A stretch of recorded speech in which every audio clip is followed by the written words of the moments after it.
Então se você pega um cara e vê um vídeo de um cara que tá todo relaxado, você não dá bola pra ele. Entendeu? Outra dica importante. Bom, vamos lá. Fala pessoal, beleza? Mais uma vez aqui em mais uma aula. Hoje eu tô aqui com o Daniel. Daniel é um aluno que tem uma história fantástica. Eu já mostrei alguns vídeos para vocês, na realidade alguns áudios, né? Para vocês sobre um pouco da história dele. A gente vai entrar um pouco no bate-papo sobre a história dele também, né? Ele tá aqui comigo que a gente fez um desafio do R$1, uma brincadeira de um amigo meu, e aí ele acabou estando aqui comigo, porque eu fui entregar o negócio para ele, e também ele já vai fazer parte desse nosso vídeo aqui, e vocês também já vão conhecer um aluno real aqui que tá com a gente, né? Já mostrei outros alunos aqui, a Janaína também, que fez parte aqui comigo, agora o Daniel estando aqui na minha estrutura, estando aqui junto com a gente nesse vídeo. Só que nessa aula de hoje eu vou falar sobre um tema diferente, né? Ou seja, não vai ser uma aula mais técnica, né? Que é aquela que eu vou entrar no computador e vou fazer programando. Essa aula vai ser um pouco diferente, uma aula mais conceitual. Que eu tô vendo que muitos alunos meus estão tendo problemas e dúvidas, né? No conceitual. Então, essa é o intuito da nossa aula de hoje, que vai ser como começar, né? Eu vou fazer um projeto do zero, como que eu vou começar? Então, esse vai ser o tema da nossa aula de hoje. Daniel, quer falar alguma coisinha aí? Bom, por enquanto. Beleza. Tá um pouco tímido, tá fazendo o primeiro vídeo nas câmeras agora? Isso, primeiro vídeo. Você vai fazer muito mais ainda na sua carreira, pode ter certeza. Beleza, minha gente, então é isso, vamos lá, bora começar a aula. Pessoal, então vamos lá. Agora voltando aqui à aula, antes da gente começar, quando eu comecei o Torne-se um Programador lá atrás, né, eu tinha um desejo de escalar, né, ou seja, tinha um desejo de criar algo onde eu pudesse enviar a aula para os meus alunos, e aí eu ia até a casa, né? Eu atendia muito aluno por domicílio, então eu ia até a casa deles e, consequentemente, nesses encontros que a gente tinha, eu dava aula para eles, explicava todo o conteúdo que eu tinha para explicar, né? Só que para adiantar e para escalar meu trabalho, eu simplesmente enviava um vídeo que eu já tinha feito, e aí a pessoa via o vídeo antes, eu chegava lá, só tirava a dúvida. Era mais fácil para mim e era mais fácil para ele, né? Então, isso começou a ter adesão, começou a crescer, e hoje é esse canal no YouTube que vocês estão aqui. Esse canal me trouxe várias outras coisas, como também sócios de outras empresas que eu acabei criando nesse meio do processo, então é um negócio muito interessante. Mas o que eu acho mais interessante disso tudo são pessoas transformadas através desse projeto. E o Daniel é uma dessas pessoas. Então eu gostaria, Daniel, que você falasse um pouquinho do que aconteceu, um pouco do que você falou aqui para mim hoje, sobre quando você começou a ver o Torne-se um Programador, como é que você achou e o que rolou nesse meio tempo aí? Como é que foi isso? Explica um pouquinho pra galera. Vamos lá. Eu sou mineiro uai mesmo, de Divinópolis, mas eu moro em Nova Serrana. E eu sou designer e trabalho há bastante tempo com suporte técnico.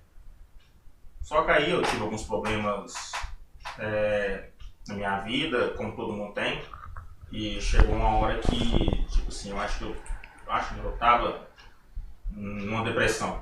Já tava com uma depressão e tava atrapalhando minha vida no serviço, com a minha família, mas quando a pessoa tá com problema e ela acha que não tá com problema, então pra ela tá tudo bem.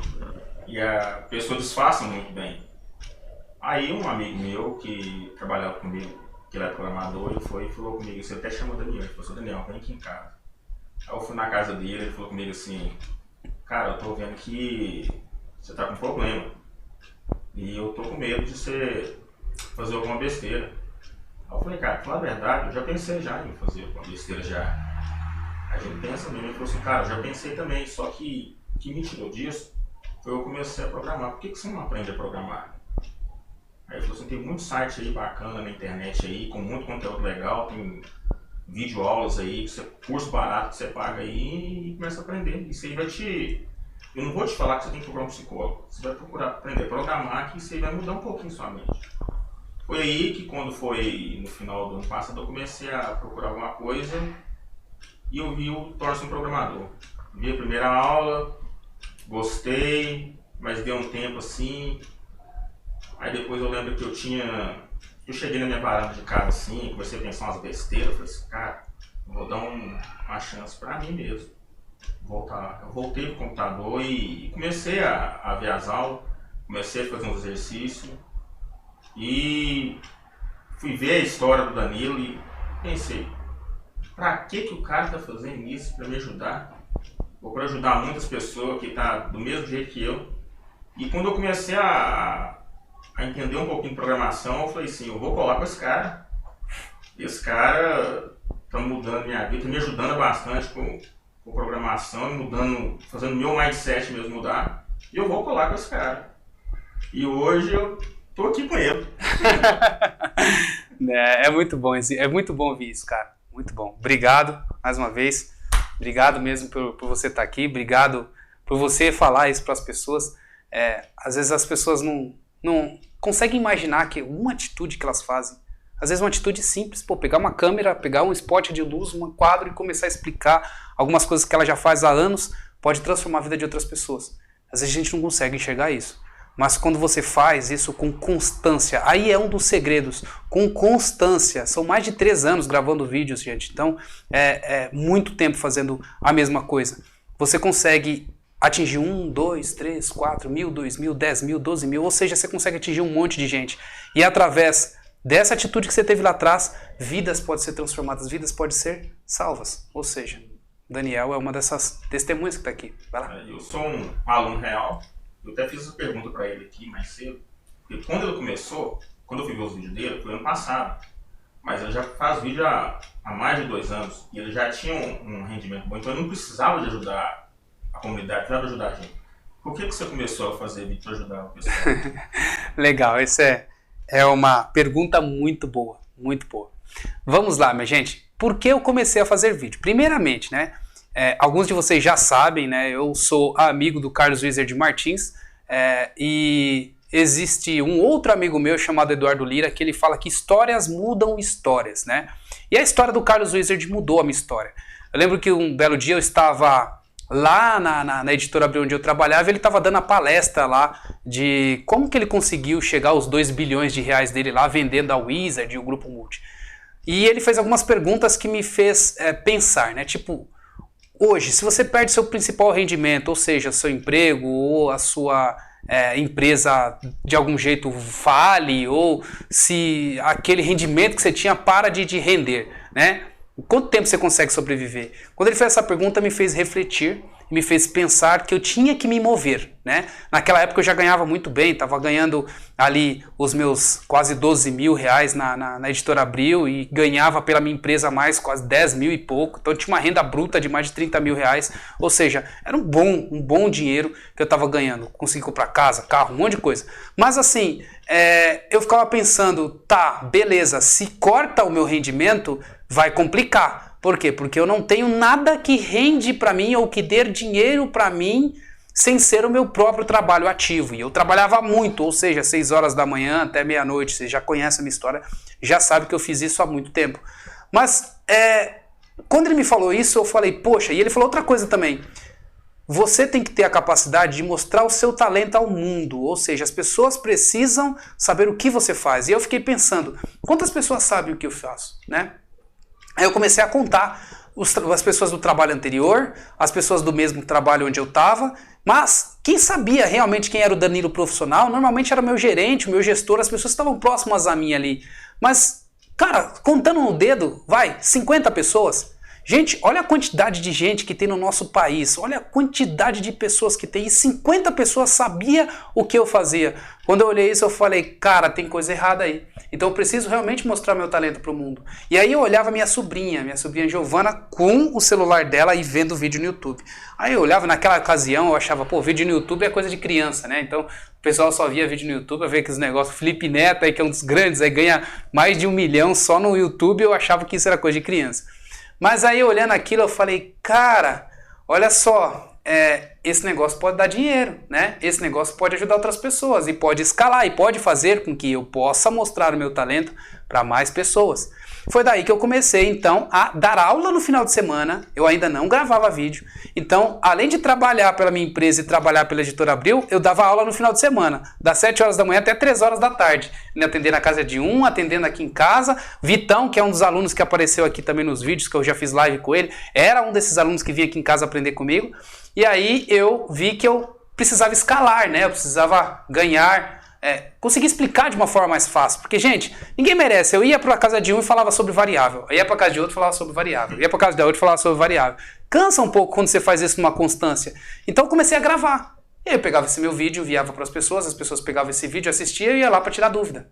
E esses vídeos começaram a ter uma proporção maior no YouTube e começou a ganhar mais velocidade. E aí eu comecei a entender que o Carlos estava falando, de você simplesmente colocar e escalar as coisas, né? De você conseguir mostrar o seu talento para o mundo.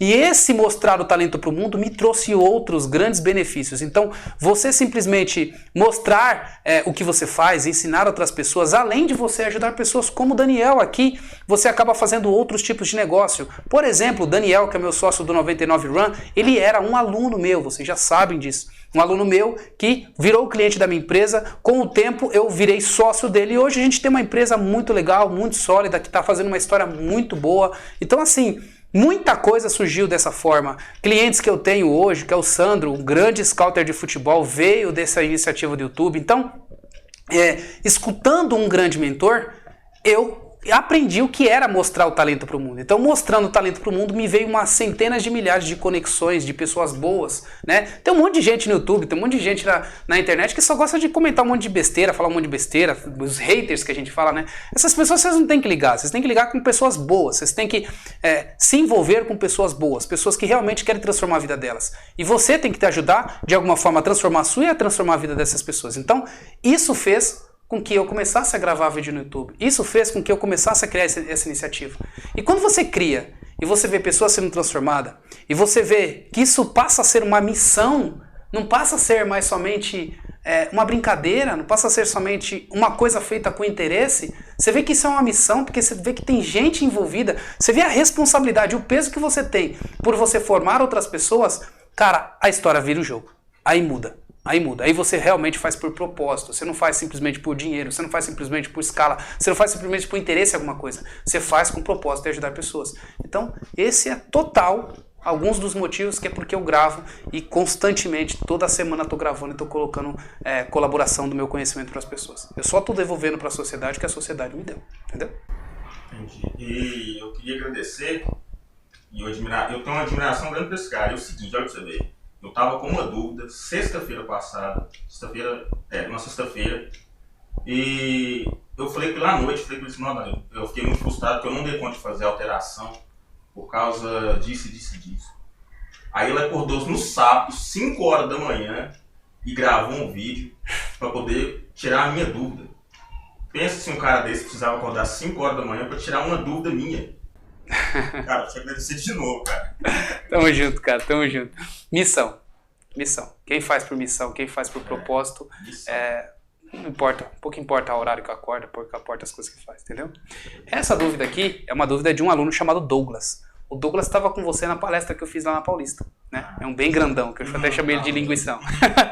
Desculpa, Douglas, pelo apelido. Mas, enfim, ele fez ali uma pergunta bem interessante, né? Tipo, olha, eu vou começar a fazer um projeto. Por onde que eu devo começar, né? Eu devo começar aqui pelo DBA? Eu devo começar pelo front-end ou devo começar pelo back-end? Essa é uma dúvida que muita gente tem. Então, esse é o objetivo dessa aula aqui, né? E olha só, minha gente, eu, dentro de uma empresa, eu tinha uma visão. Quando eu comecei lá atrás. Então, assim, são várias vertentes aí. A visão de quando eu comecei a programar no ano 2000, a visão de 2005, a visão de 2016, a visão de 2018, a visão de 2019.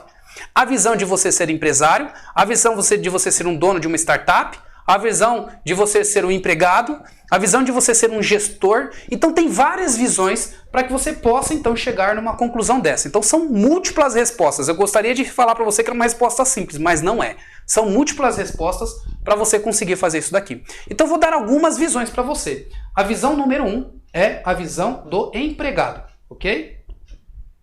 Ou seja, o empregado ou o prestador de serviço. A visão número 2 eu vou dar do gestor, ok? Porque eu acredito que várias pessoas que vão ver esse vídeo também são gestores, né? Eu tenho muitos alunos em Moçambique, muitos alunos, quero agradecer inclusive todo o pessoal de Moçambique, alunos dos Estados Unidos, alunos do Japão, alunos na França. Então eu agradeço muito todos vocês que estão aqui, tá bom? E muitos, obviamente, brasileiros, tá? Só que uma grande diferença que eu vejo aí de muitas pessoas que estão fora do país e pessoas que estão aqui, é que algumas pessoas que estão fora do país às vezes têm um pouco mais de coragem. Eles mandam mais mensagem, eles procuram mais, eles tiram mais dúvida.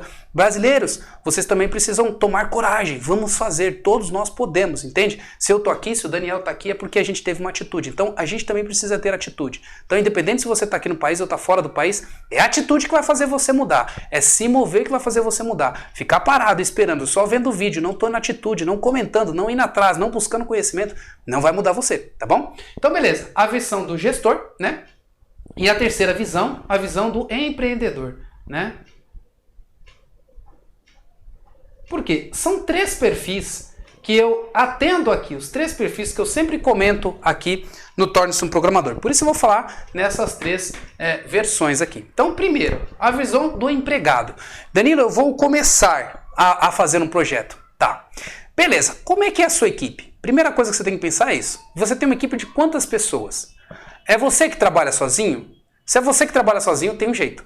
Se você tem uma equipe e você trabalha com essa equipe, tem outro jeito. Se a sua equipe é pequena, média ou grande, também tem outro jeito, tá? Agora vamos falar que você tem uma equipe grande, você trabalha numa grande empresa. Trabalhando numa grande empresa, o que vai acontecer com você? Aí são colaborações de múltiplos profissionais e às vezes essas colaborações de múltiplos profissionais podem fazer com que esse processo seja extremamente lerdo, ok? Extremamente lerdo. Aí o dono, ou o gestor, ou a pessoa que está fazendo esse projeto precisa saber qual é o objetivo daquele projeto. Se é um projeto rápido, se você está fazendo um projeto ali que é simplesmente para poder fazer uma prova de conceito, para tentar ver se esse projeto que você está fazendo, os gerentes, os donos da empresa vai se agradar e aí investir num projeto maior, então toma cuidado em você seguir a estrutura de uma empresa grande. Agora, se já é um projeto que já está validado, já tem orçamento para isso e tudo mais, é para fazer, aí tudo bem, você pode começar a pensar numa estrutura grande e envolver várias cabeças pensantes, tá? Então, tome cuidado com isso. Mas se você tiver numa empresa grande e o processo normalmente é sempre todo mundo querendo colocar o dedo, mesmo que seja uma solução muito simples, ela sempre vai começar por aqui, ó, pelo DBA. Então o que o DBA vai fazer? Olha, eu vou criar ali o famoso diagrama de entidades e relacionamentos. Então eu vou fazer todo o estudo aqui junto com o pessoal, né, junto com os analistas e tudo mais. Então, na verdade, até antes do DBA tem a figura do analista, né, a figura do Product Owner, ou a figura da pessoa que vai conversar. Para quem trabalha com modelo ágil, né, tem o Product Owner lá, quem mexe com Scrum e tudo mais. Então a figura desse cara, ele vai analisar e isso talvez chegue até o DBA. Chegando até o DBA vai fazer aquele diagrama de entidades e relacionamentos, né? Que é todas aquelas tabelinhas ligando de múltiplos para um para muitos e fazendo todas aquelas ligações lá que a gente já conhece, que vocês já viram aqui em algumas aulas do Torne-se um Programador também, né? Então, esse é o início de uma empresa grande. Então, o DBA vai começar a fazer isso aqui, só que a empresa grande ela quer ganhar tempo. Então, em paralelo, a empresa grande vai contatar quem? O front-end.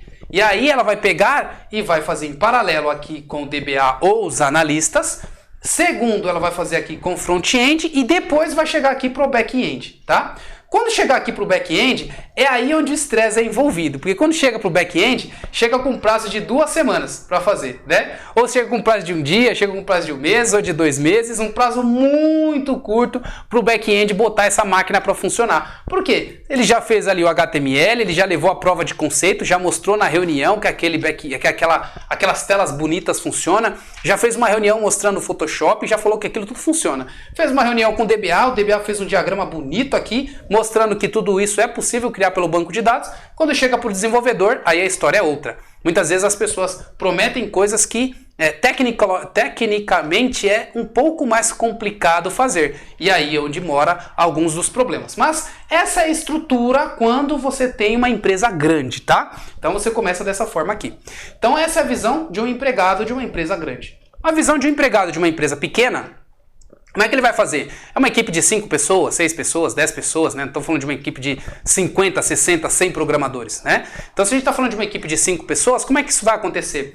O próprio desenvolvedor vai fazer o processo de DBA e normalmente esse desenvolvedor ele não vai fazer o papel de DBA. Se ele é um desenvolvedor já moderno, ele vai saber que existe a palavrinha do ORM, ou seja, o Object Relation Mapping. Então, se o cara já sabe disso, se ele fez a lição de casa, se ele estudou as aulas do Torne-se um programador, ele vai ver que o ORM vai salvar a vida dele. E ele vai criar um diagrama de entidades e relacionamentos pelo próprio código, né? Criando então os modelos que ele precisa, criando todo o código que ele precisa por demanda, de acordo com o que vem do desenvolvimento. E não fazer um documento gigante e mandar, como a gente fazia antes, toda aquela análise para a pessoa assinar e depois que ela falasse assim, nossa, mas não era isso que eu queria. Olha, você assinou aqui no papel, o DBA fez toda essa análise, então você está errado. Então o desenvolvedor de empresa pequena, ele pensa em pedacinhos, né? Então ele vai criando as classes dele, os modelos dele, o diagrama de objetos dele, que consequentemente gera o diagrama de entidades de relacionamentos,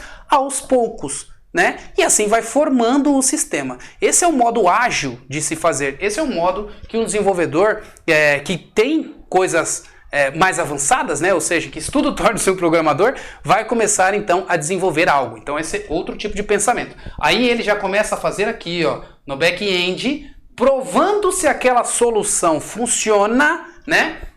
Começa por aqui, 1, 2, na verdade 1 e 2 ao mesmo tempo aqui, né? Back-end e DBA, e o 3 seria o front-end. Então ele vai fazer o seguinte, cara, a gente está com uma solução para enviar SMS. Ele ia fazer uma POC muito pequena, coisa de tipo 2, 3 horas para provar que consegue enviar o SMS. Consegue enviar o SMS? Beleza, aí ele vai acessar a equipe de front-end para fazer uma cara bonita sobre aquilo que ele desenvolveu. Então essa é a visão do back-end, né, de um desenvolvedor de uma empresa pequena. A versão do gestor. A versão do gestor é o seguinte, o gestor ele tem que visar lucro para a empresa, ele tem que entregar algo. Então o gestor, ele tem que analisar tudo que eu falei anteriormente. Ele tem que analisar a equipe dele, ele tem que analisar o ego da equipe dele, porque às vezes, quando você vai fazer um projeto novo, todo mundo quer fazer uma empresa grande, todo mundo. Todo mundo que está lá, cara, não, eu quero participar, o outro quero participar, e aí você tem que fazer uma gestão do ego das pessoas, porque o DBA vai querer dar a parcela dele, o arquiteto vai querer dar a parcela dele, as pessoas da equipe, todo mundo quer se sentir importante. É um gatilho mental do ser humano, todo mundo quer se sentir importante. Então você como gestor, você precisa fazer o quê? A gestão correta das pessoas que você vai colocar na sua equipe, para que você possa não fazer com que o ego dessas pessoas faça com que um projeto que era para ser uma POC, algo que era para testar a validação, se torne um projeto de 2, 3, 4 meses e no final das contas, quando chegar lá em cima para o gerente, para os donos da empresa, ele vê aquela solução, ele fala, não é esse que eu queria não, e joga tudo no lixo. Então todo o trabalho que você fez e o trabalho de toda a equipe foi pro lixo. E às vezes ele vai falar que você é um gerente incompetente. Então, toma muito cuidado com isso, porque você pode, através de 2 pessoas da sua equipe, 1, 2 pessoas muito boas, junta com ele num final de semana, faz um Code Dojo, faz uma concorrência interna entre eles, cria uma espécie de... como é que eu posso dizer, de gamificação para eles num final de semana, ganhando um prêmio para uma churrascaria, alguma coisa, e você mesmo, gerente, paga isso, ou então faz com que a empresa pague isso para a sua equipe, para que eles possam trabalhar com você num projeto de final de semana para provar se aquele serviço de SMS consegue fazer. Então aqueles desenvolvedores, eles vão ficar felizes porque eles vão estar todo mundo junto no final de semana criando um negócio ou num horário pós o trabalho, né, criando um negócio que você vai recompensar com eles num restaurante, com, sei lá, em dinheiro, em alguma coisa para que eles possam ficar felizes. Fez isso, você tem algo que foi feito em paralelo que você pode levar lá para os donos da empresa e falar assim, ó, olha, é isso aqui que dá para fazer, é isso mesmo que você quer? Vamos fazer isso virar um projeto? O cara vai olhar a prova de conceito e vai falar, não, é isso que eu quero. E aí ele começa a botar dinheiro em algo que realmente vai funcionar. Ele não vai botar dinheiro numa coisa que foi ego meu, ego seu, ego de um monte de gente que está achando que vai fazer e que vai rodar e quando chega para o dono da empresa não é isso que ele queria. Então, isso é uma versão que eu falo que o gerente deveria pensar, ou ali quem está fazendo a gestão da equipe tem que pensar, tá bom? Legal, agora a visão do empreendedor. A visão do empreendedor, a única coisa que ele vai ver é o lucro, né?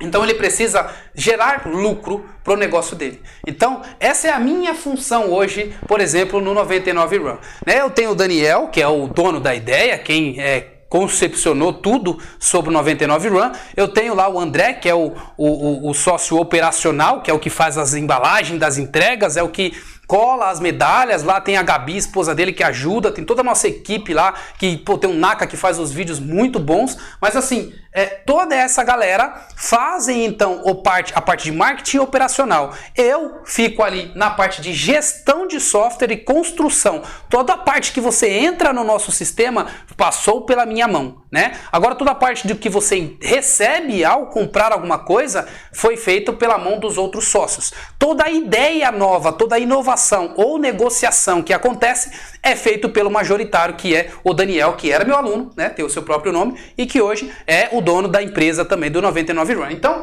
esse é o processo. Agora, eu, como empreendedor, gestor de tecnologia da minha empresa, o que eu tenho que fazer? Eu tenho que visar o lucro. Então, às vezes, o Daniel vem com uma ideia elaborante, às vezes o André vem com uma ideia muito grande, né? Às vezes os outros investidores, né, também vêm com uma ideia mirabolante. O que eu, Danilo, tenho que ver se é possível? Eu vou olhar o quê? Eu vou olhar, legal, essa ideia que você mandou aqui, ela é rentável? Essa ideia que você mandou aqui está tirando o nosso foco da entrega da empresa? Essa ideia que você mandou aqui, quanto tempo a gente vai ter o retorno sobre esse investimento? Então, a minha parte, ela é mais analítica. Eu sei que o empreendedor ele pensa alto, ele voa muito, mas a parte analítica é mais a parte gestora e coloca o pé no chão daquilo que realmente é realizável. Então, a minha parte como empreendedor é sempre pensar no que vai dar lucro, no que disso aqui que a gente está fazendo vai ter uma progressão e que vai funcionar. Então, se eu penso como empreendedor nessa parte, se eu começo a construir um sistema nessa parte, o que eu vou fazer? Primeiramente de tudo, a prova de conceito. Por quê? Eu, empreendedor, ou eu que vou passar para a minha equipe fazer algo, eu não vou simplesmente pegar e fazer um front-end de algo que eu ainda não sei se vai funcionar. Eu não vou perder esse tempo e nem esse dinheiro. Eu não vou contratar um DBA para ficar fazendo toda a análise de banco de dados de algo que eu não sei se vai funcionar. Então o que eu vou fazer? Ou eu ou a minha equipe vai fazer o mínimo do mínimo funcionável. Então, se o objetivo aqui é enviar um SMS, então a gente vai fazer um app console para simplesmente enviar o SMS. Enviou o SMS, beleza, a prova de conceito está feita. Daniel, olha só, aquilo que você estava conversando com os caras lá para enviar o SMS, beleza, está funcionando, você pode fazer, tá bom? Beleza, agora ele já viu que dá para fazer. Agora ele vai falar assim, pô, Danilão, vamos fazer o seguinte, dá pra gente colocar um layout desse jeito, mirabolante? Pô, beleza, deixa eu olhar aqui. Aí eu vou olhar, ele quer isso, então eu vou fazer o mínimo de novo, entregar esse mínimo aqui, legal, funciona, dá para resolver essa questão. Então dá pra gente ir pro próximo passo. Gente, esses mínimos que eu tô falando, é mínimo que é tipo 1 hora, 10 minutos, 15 minutos. Então é um mínimo que não é um dia inteiro para gerar o mínimo, um mês inteiro para gerar o mínimo. É o mínimo funcionável, coisa que você consegue tirar em 2 horas, 1 hora, 10 minutos. Então essa resposta que a gente tem é muito rápida, Dá para fazer tal coisa? Opa, pera aí, deixa eu fazer o teste. Uma pesquisa aqui, faz uma POC, dá para fazer, dá pra gente vender isso, vamos colocar isso no aplicativo, vamos colocar isso no sistema. Então é assim que é baseado a nossa construção, tá? Então como é que a gente faz? Primeiramente, então, é a prova de conceito. Se é a prova de conceito, primeiramente eu vou aqui, no back-end. E no back-end, eu não vou criar um monte de tabela relacional com quantos clientes tem, com quantas coisas que vai fazer, não. Eu vou fazer o coração do negócio. O coração do negócio é enviar SMS? Beleza, então fazer enviar SMS. Fez enviar SMS? Beleza, agora eu vou botar os clientes que vão usar esse SMS. Fez os clientes que vão usar SMS? Beleza, agora vamos rentabilizar quanto que esse cara vai pagar por cada envio de SMS. Beleza, agora a gente vai colocar uma cara bonita aqui porque esse cliente precisa vender. Beleza, agora a gente vai voltar aqui e vai fazer uns relatórios para a gente saber o quanto que esse cliente está usando, para saber o quanto que é o fluxo de caixa que a gente tem, para saber o quanto que a gente tem que cobrar do cliente ou o quanto a gente está gastando. E aí assim você vai formando o projeto com pequenas porções e não simplesmente construindo, fazendo, sem saber se aquilo tem resultado, sem saber se aquilo tem progressão. Então a figura do empreendedor, ele tem um pouco a ver com todos aqui. O cara que é o desenvolvedor que está dentro de uma equipe pequena, o cara que é o gestor que tem que delegar as coisas baseado em resultado e também, obviamente, fazer uma entrega rápida e precisa. Mas assim, a figura do empreendedor sempre vai ser aquela figura que eu preciso fazer algo que possa ser rentável. Sabe por quê? Porque você está empreendendo com o seu patrimônio, é o seu dinheiro que está em jogo. Quando você está dentro de uma empresa, você pode simplesmente tomar uma atitude de um desenvolvedor, fazer um projeto e aquele projeto não dando certo, você pode jogar tudo no lixo. Não tem problema. São horas suas que na realidade são horas que você gastou e horas que os outros gastaram de um dinheiro que não é seu. Então você como gestor ou você como empregado, você pode gastar esse dinheiro, não dói no seu bolso. Agora você como empreendedor, se você levou 3 horas para fazer um projeto que você jogou no lixo, dói no seu bolso. Porque é tempo seu que você deixou, que você matou, que você poderia fazer outras coisas rentáveis para o seu negócio. Então dói isso. Então quando você é empreendedor, você tem que tomar decisões muito precisas, né? Obviamente, baseado em resultado, baseado em métricas, baseado em tentativa e erro. Você vai perder muita coisa mesmo como desenvolvedor, você vai, como empreendedor, você vai acreditar em algumas coisas que às vezes não vai dar certo, mas você vai saber que todas as vezes que você acredita em alguma coisa que não dá certo, dói no bolso. Entende? Então, se dói no bolso, você precisa tomar atitudes mais assertivas, ok? Então, para isso, você vai fazer sempre o mínimo, testar o mínimo. Se esse mínimo está dando certo, você vai agregando vários valores dentro daquele mínimo e vai andando na mesma caminhada daquele negócio que está dando certo. Nem sempre aquilo que está dando certo vai dar certo para sempre, mas se você acertou ele, vai investindo naquilo que está dando certo até com que o negócio possa funcionar, tá bom? Então, vou começar um projeto. Por onde eu vou fazer?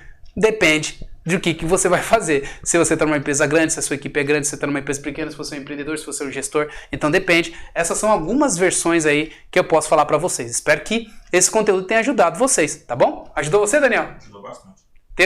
Abriu a mente aí de como que você pode fazer? Abriu. Na minha opinião, eu ia começar do mesmo jeito aqui. Como antigamente, entendeu?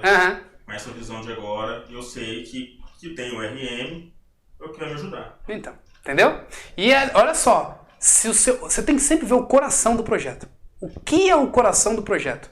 Né? Vamos colocar aqui o 99 Run. Qual é o coração do 99 Run? Não é fazer o cara correr com GPS, não é fazer as métricas da corrida da pessoa. Então a primeira coisa que a gente vai fazer é dar algum jeito de mostrar que você, com a sua corrida, você entrou para um ranking. Se você correu pelo GPS, pelo relógio, pela Strava, por qual seja o aplicativo que você correu, você tem que ter um jeito de colocar no nosso aplicativo para ser validada a sua corrida. Então, esse é o coração. Isso funcionando, aí eu sei que esse projeto é viável. E aí eu começo a fazer outras coisas. Agora, se eu simplesmente vier aqui e falar assim, vamos fazer um projeto? Vamos. Então vamos criar todo o DBA. Chama o DBA, estamos uma equipe de DBA, vamos fazer. A gente tem que ter o cliente. A gente também tem que ter essa parte aqui pra gente cobrar do cliente. Sabe esse outro negócio? Também a gente precisa fazer. Tem mais essa tabela auxiliar aqui, gente, que liga essa com essa. Peraí, deixa eu pensar. Tem mais essa outra coisa aqui. Aí tal, beleza. Aí você fez tudo isso daqui, levou 5 dias pra fazer essa análise com um monte de gente. Agora o que a gente vai fazer? Agora a gente tem que fazer o GPS funcionar. Aí você vai testar o GPS e não tá funcionando. Olha o tanto de tempo que você perdeu. Olha o tanto de horas que você jogou fora, no lixo. Então, às vezes, como você é gestor e você como empregado, você não consegue ter essa visão, porque a pessoa está pagando o seu salário mesmo assim. Você como empreendedor, não. Isso dói no seu bolso. Isso dói no bolso da sua empresa. O lucro final da tua empresa, todo mundo paga o preço. Entendeu? Então, aqui você faz uma análise mais precisa, mais analítica. Se você tem essa visão aqui, você vai ser o melhor funcionário em qualquer empresa. Porque no final das contas, um gerente ou um empregado, ele trabalha para um empreendedor. E o que o empreendedor quer? Ele quer ter esse tipo de pensamento. Ele quer os testes mais precisos. Ele quer errar menos, porque ele sabe que ele vai errar. Mas ele quer errar menos. Entendeu? Show? Show. Meu amigo, muito bom. Bom, pessoal, então se você gostou desse conteúdo, não esqueça de dar um like, não esqueça de compartilhar. A sua atitude em dar um like, em compartilhar para outras pessoas, vai me ajudar, por quê? Vai fazer o canal ser mais reconhecido, vai ajudar a chegar esse conteúdo a outras pessoas como o Daniel, que precisam aprender sobre isso, e vai fazer com que o nosso Brasil, o nosso planeta, seja um lugar mais tecnologia, como é que eu posso falar? Uma tecnologia maior, né? Mais gente voltada para o lado de tecnologia, tá bom? Então eu faço minha parte aqui, você faz sua parte aí e todos nós crescemos em conjunto. Não é verdade? Verdade. Então até mais e até as próximas aulas.